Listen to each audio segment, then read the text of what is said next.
Ibnu Sina hendak mempelajari buku Metafisika karya Aristoteles. Berulang kali ia membaca buku itu, tapi tak kunjung mengerti.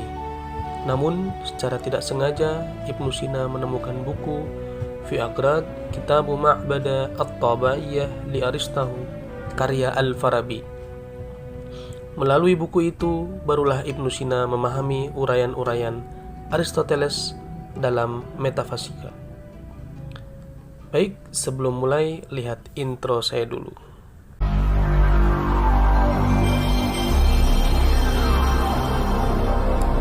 Abu Nasir Muhammad bin Al-Farah Al-Farabi, panggilannya adalah Al-Farabi. Lahir di Otrar 10 Januari 872 Masehi. Meninggal di Damaskus 17 Januari 951 pada umur 79 tahun. Adalah ilmuwan dan filsafat Islam berasal dari Farab, Kazakhstan. Al-Farabi di barat dikenal Al-Farabius. Ada yang mengatakan Al-Farabi sebagai pengikut Syiah Imamiyah, tetapi pendapat ini tidak kuat dan hanya didasarkan pada teks dalam salah satu karyanya yang mengatakan seorang filsuf raja sama dengan seorang imam.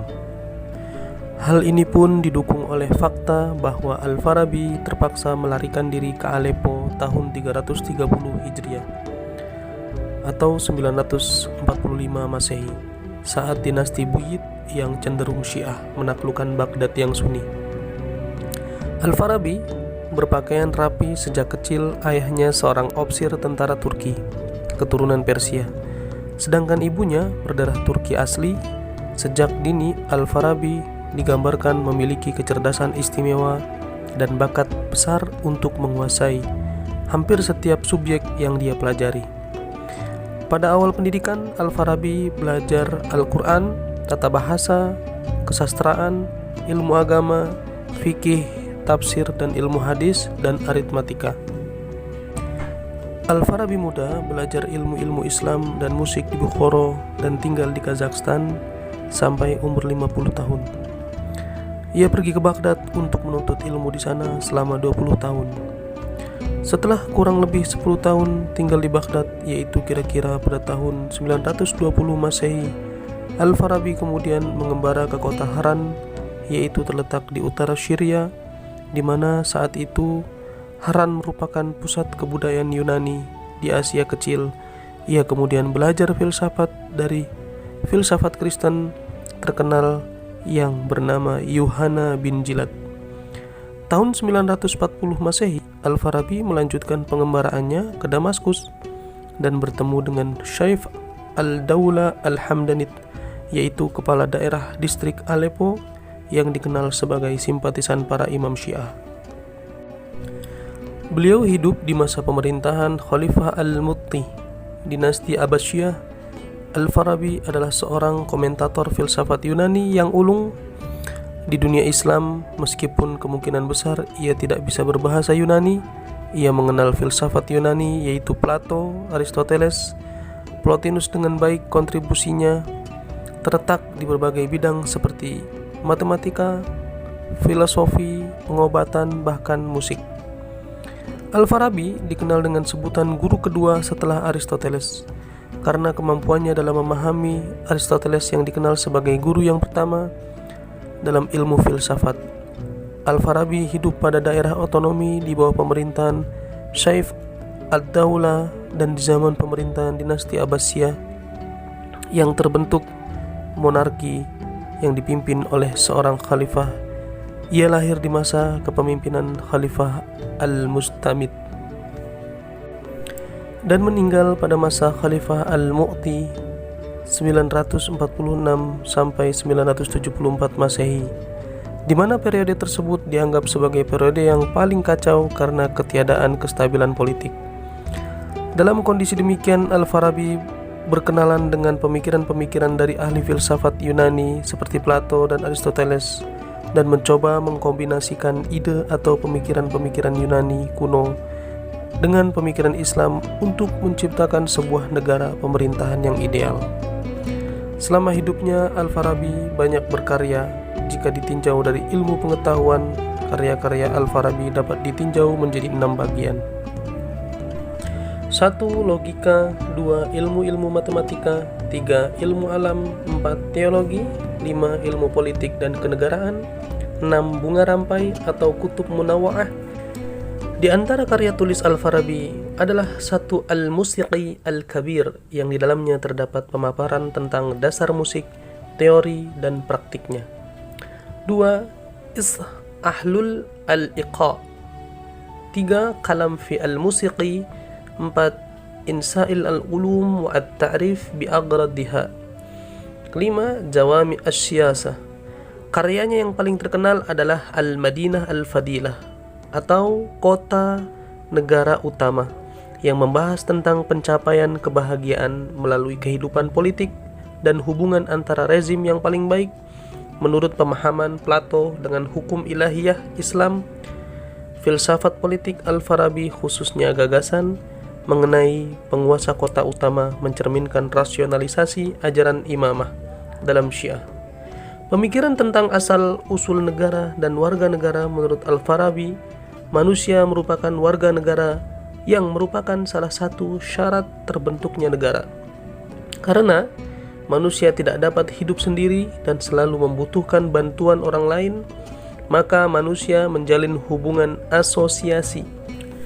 Kemudian, dalam proses yang panjang, pada akhirnya terbentuklah suatu negara. Menurut Al-Farabi, negara atau kota merupakan suatu kesatuan masyarakat yang paling mandiri dan paling mampu memenuhi kebutuhan hidup antara lain sandang, pangan, papan, dan keamanan serta mampu mengatur ketertiban masyarakat sehingga pencapaian kesempurnaan bagi masyarakat menjadi mudah.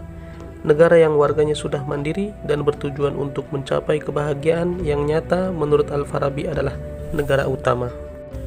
Menurutnya, warga negara merupakan unsur yang paling pokok dalam suatu negara yang diikuti dengan segala prinsip mabadi, yang berarti dasar, titik awal, prinsip, ideologi, konsep dasar. Keberadaan warga negara sangat penting karena warga negara yang menentukan sifat, corak, serta jenis negara. Menurut Al-Farabi, perkembangan atau kualitas negara ditentukan oleh warga negaranya. Mereka juga berhak memilih seseorang pemimpin negara, yaitu seseorang yang paling unggul dan paling sempurna di antara mereka.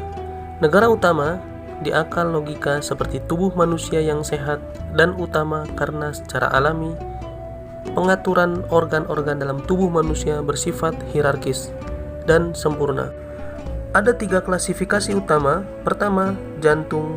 Jantung merupakan organ pokok karena jantung adalah organ pengatur yang tidak diatur oleh organ lainnya. Kedua, otak bagian peningkat. Kedua, selain bertugas melayani bagian peringkat pertama, juga mengatur organ-organ bagian bawahnya, yakni hati, limpa, dan organ lainnya. Ketiga, organ yang disebutkan tadi hanya bertugas mendukung dan melayani organ dari bagian atasnya. Al-Farabi membagi negara ke dalam 5 bentuk, yaitu 1. Negara utama Al-Madinah Al-Fadilah, negara yang dipimpin oleh para nabi dan dilanjutkan oleh para filsafat, penduduknya merasakan kebahagiaan. 2. Negara orang-orang bodoh Al-Madinah Al-Jahiliyah, negara yang penduduknya tidak mengenal kebahagiaan. 3. Negara orang-orang fasik, negara yang penduduknya mengenal kebahagiaan tetapi tingkah laku mereka sama dengan penduduk negara orang-orang bodoh. 4. Negara yang berubah-ubah Al-Madinah Al-Muta'abbadilah, pada awalnya penduduk negara ini memiliki pemikiran dan pendapat seperti penduduk negara utama tetapi kemudian mengalami kerusakan. 5. Negara sesat Al-Madinah Ad-Dallah, negara yang dipimpin oleh orang yang menganggap dirinya mendapat wahyu dan kemudian ia menipu orang banyak dengan ucapan dan perbuatannya. Pemikirannya tentang pemimpin menurut Al-Farabi, dengan prinsip yang sama, seorang pemimpin negara merupakan bagian yang paling penting dan paling sempurna di dalam suatu negara. Menurut Al-Farabi, pemimpin adalah seorang yang disebutnya sebagai filsafat yang berkarakter nabi, yakni orang yang mempunyai kemampuan fisik dan jiwa, rasionalitas dan spiritualitas. Disebutkan adanya pemimpin generasi pertama, the first one, dengan segala kesempurnaannya, imam. Selanjutnya Al-Farabi mengingatkan bahwa Walaupun kualitas lainnya sudah terpenuhi, tetapi kalau kualitas seorang filsafatnya tidak terpenuhi atau tidak ambil bagian dalam suatu pemerintahan, maka negara utama tersebut bagai kerajaan tanpa seorang raja. Oleh karena itu, negara dapat berada di ambang kehancuran. Dan karena sangat sulit untuk ditemukan keberadaannya, maka generasi kedua sudah cukup, yang disebut sebagai Rois atau pemimpin golongan kedua. Terima kasih sudah menonton sampai selesai, semoga bermanfaat.